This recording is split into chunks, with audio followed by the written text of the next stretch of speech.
Hello, it's just me today to talk about Copilot Injection and other things. It is Friday, June 13, 2025. The first thing I want to do is show you an article I'm going to share this screen if I can figure out how. Yeah, this is very interesting. This is from Reuters. And they're showing what happened this year with currencies. The euro, the yen, the franc, the sterling, Swedish crown, Aussie dollar, and Canadian dollar all went up, and the United States dollar went way down. So it's a very strong trend, a very clear indicator that we are suffering we are revealed, of course, to be ruled by insane Nazis. Trump has no idea what he's doing. He changes his mind on the tariff every couple days. He hates everyone who is not white. He's just a Nazi racist. Kristi Noem is just leading the Gestapo, wrestling a senator to the ground. Um, they're just deporting farm workers, people that working at Home Depot, people that working in retail, because they're just trying to duplicate what Hitler did, sending Jews off to death chambers. They want to send all the immigrants in America, legal or illegal, to death chambers. Two Palestinians showed up at the San Francisco airport with valid visas, and they showed up and said, nope, you're invalid. They sent them back instead of just locking them into some prison cell for a month like they've done to Canadian and British and Australian people who try to enter the country. So we are becoming North Korea in a hurry.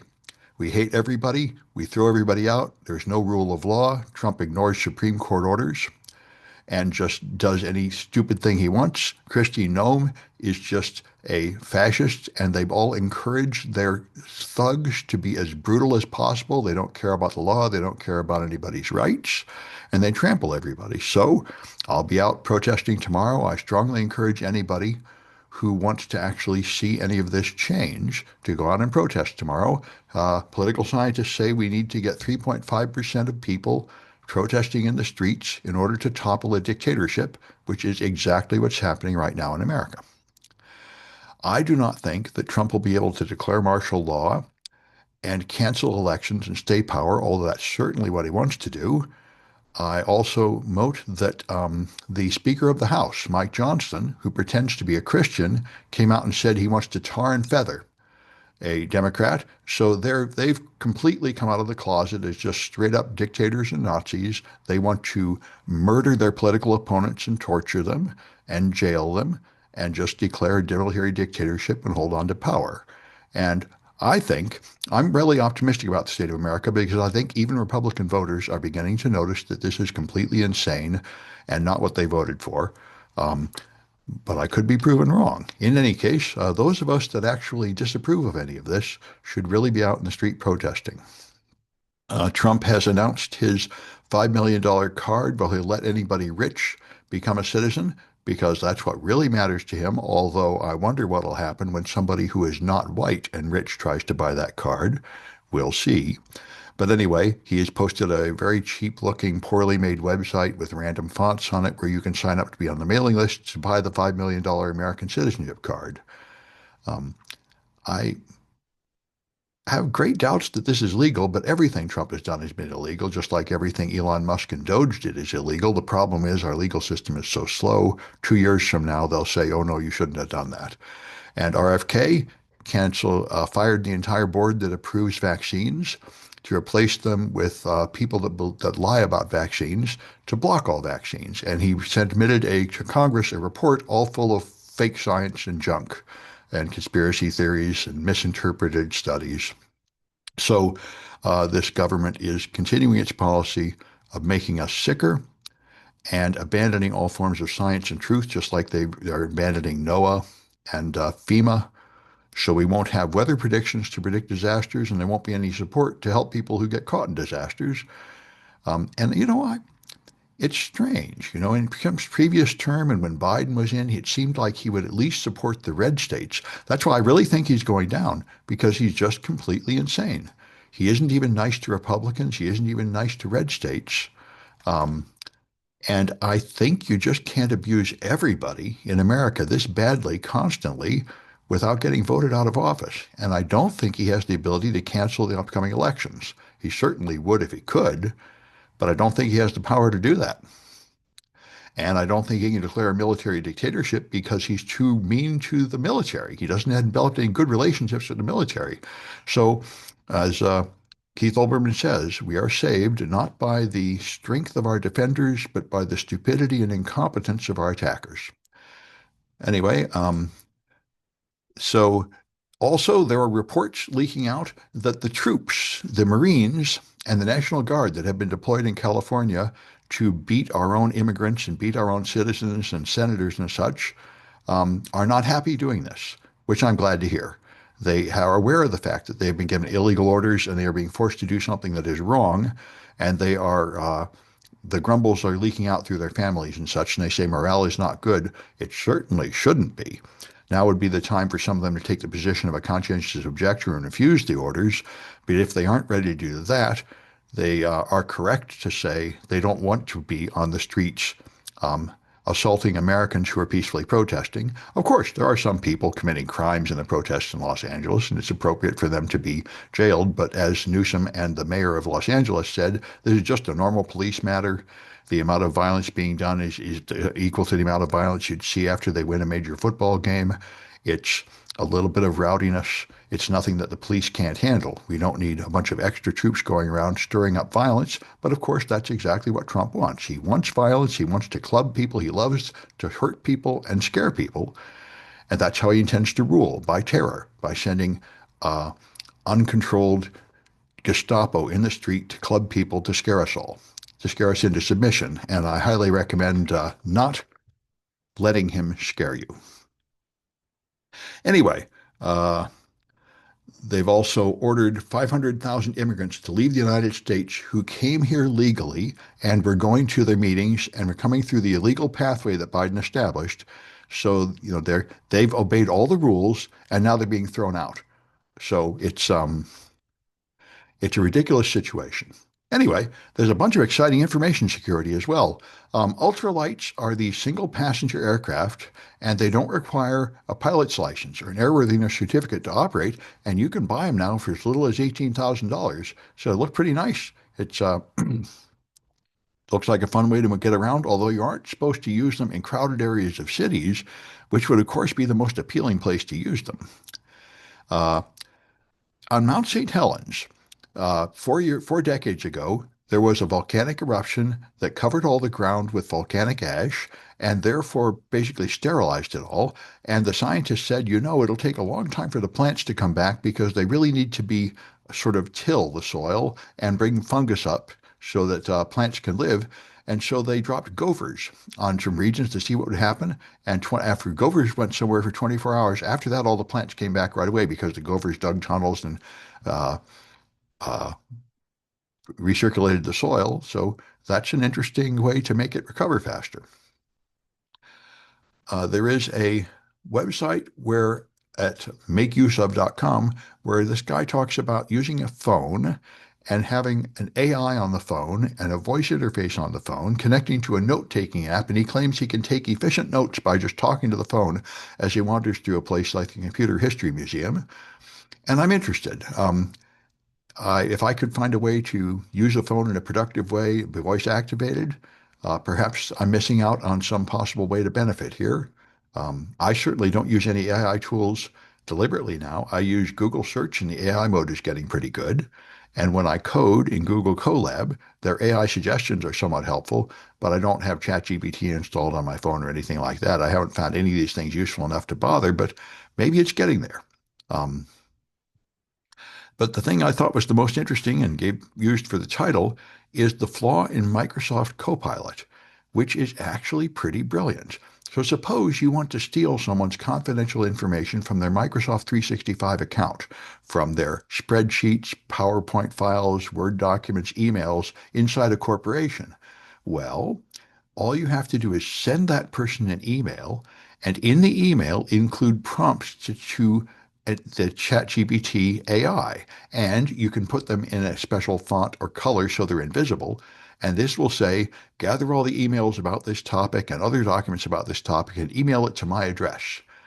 And it'll sit in their inbox. And then when they use Copilot to write something like summarize my progress this week on my projects for my boss, Copilot will fetch that email, and since all AIs have a fundamental prompt injection flaw, which means they cannot tell what part of the data coming in was put in by the administrator and consists of commands to be followed, and what part came in from the user and should be treated at a lower priority, they will find those commands and execute them and send you the email. This is a brilliant attack. It points out that anything that accepts data from the outside, like email, is part of your attack surface. People can send you a malicious email and attack your Copilot that way. So that's pretty interesting. And so far, there's no good solution to prompt injection. Um, just looking here. Oh, there's a cute one with hijacked Discord invites. When you send a Discord invite, it is Discord dot something and then seven or eight random letters.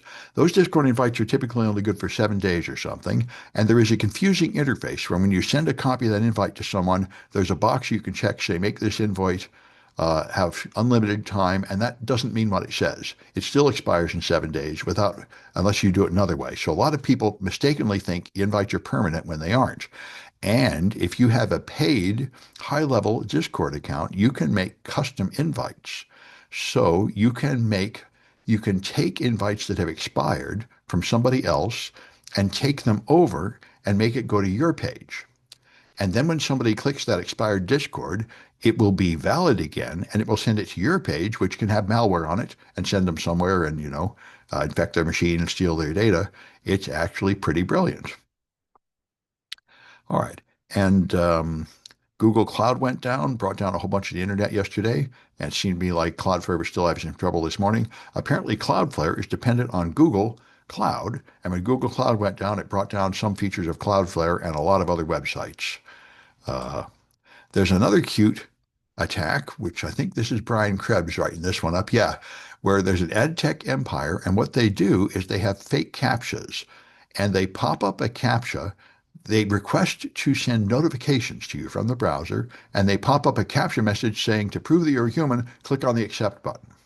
And people will do that. And after you once accept notifications from a website, they will pop up in the notification corner of your desktop, not apparently coming from the browser. So now they can pop up things like malware detected on your machine, click here, and other things like that, and people will fall for it much more. So it's a pretty cute form of social engineering.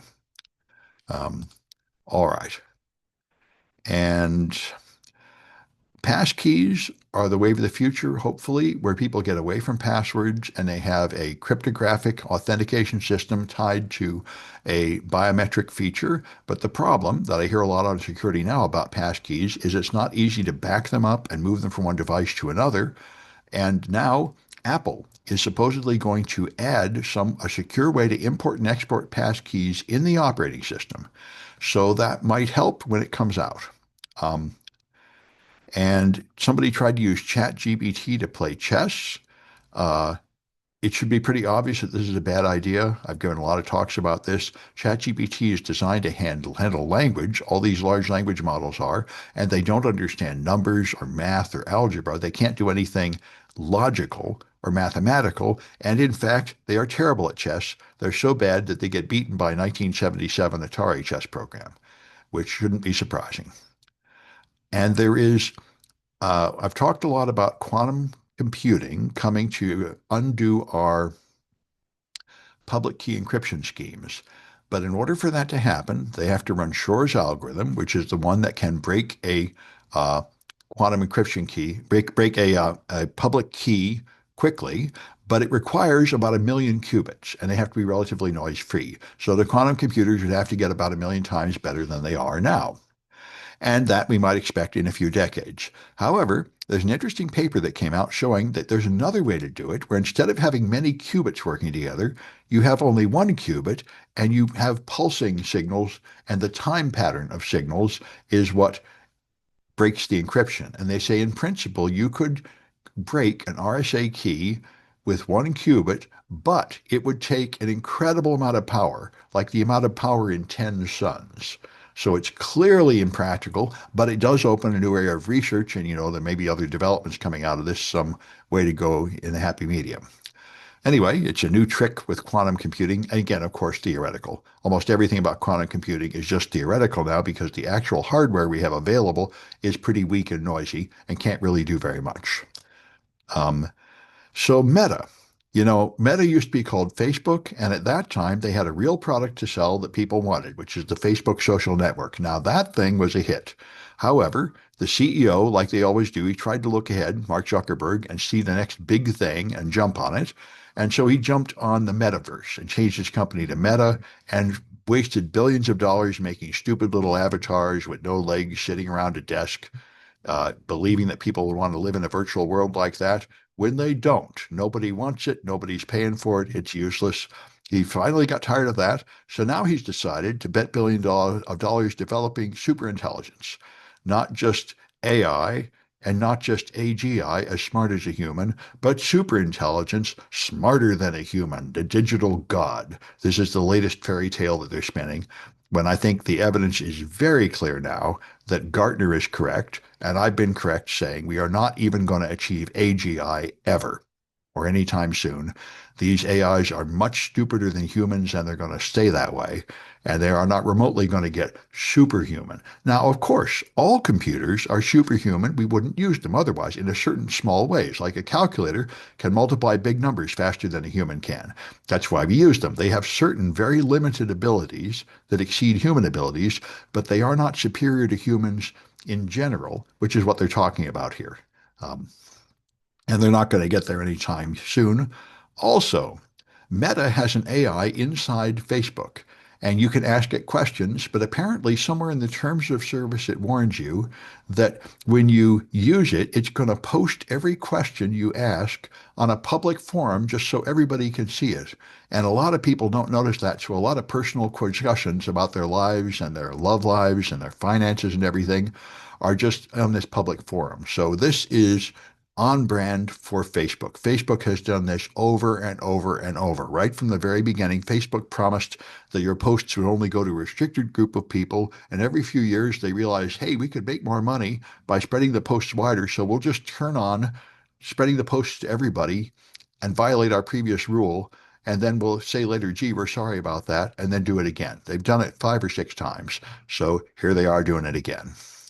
And anyway, that's all the news I have. I hope those of you that would like to actually live in a democratic society go out and protest tomorrow. Have a good day.